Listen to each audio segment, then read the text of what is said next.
Let's talk a little bit about the recovery after breast augmentation.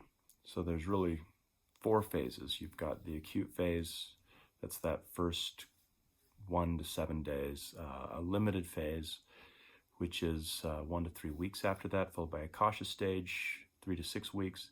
And then at 6 weeks, you can do whatever you want. So unrestricted activity after 6 weeks. But let's define those phases a little bit. So that first acute phase, that's different for everybody. Everyone heals just a little bit different. We'll have a lot of patients, it's about half of them, that don't take any narcotic pain medications, and the other half do. Most of the ones that do need them, it's just a day or two.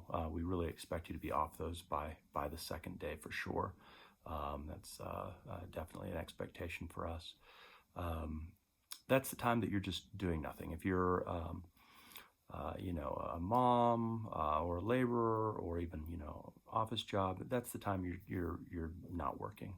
Essentially, you've got your help at home. You've got people doing those things. Older kids helping with younger kids, and if you've got very young kids, hopefully some help at home with them.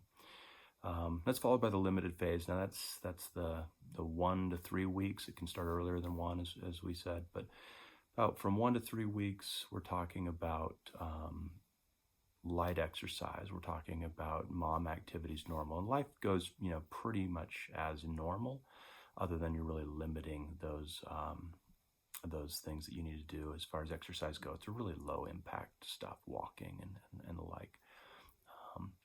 And then we go to the cautious phase, and that's at 3 to 6 weeks. So limited phase up to 3, and then we're just from 3 to 6. We're just kind of in between. We're not ready to quite fully exercise yet, but life feels pretty normal. You're doing everything you need to do.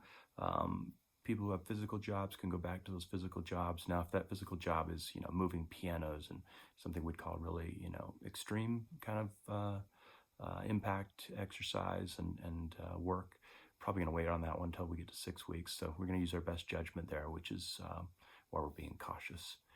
And then at 6 weeks, that's when we have unrestricted activity. You can do whatever you want. Really, there's nothing that you're going to harm.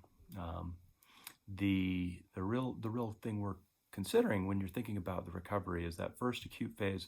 There's risk of bleeding. So we do too much too early, little fragile blood vessels. We're talking about tearing those little vessels and causing bleeding acutely, having another trip to the operating room, and that's no fun.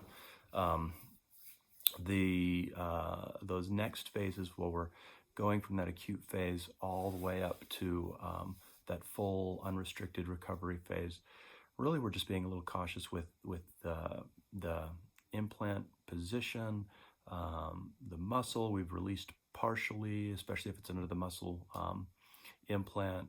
And we want that pocket to heal. We want that to recover before we're ready to really try it out, if you will. We want to make sure that the muscles are healed, and those partial injuries don't become more than they were designed and intended to, which can cause implant malposition, have an implant pushing too far out, too far down, not dropping because the muscle's so tight and it's holding it up. So that's the real idea after we get through that acute first phase of limiting our activity. I know there's rapid recovery methods where people say, go back to everything you want to do at a week, and I think that's actually fine for a lot of patients. But we are going to have more bleeds. We are going to have more implants that don't hit that position that we want them to be. So I prefer some caution there. Yeah, that's it about recovery.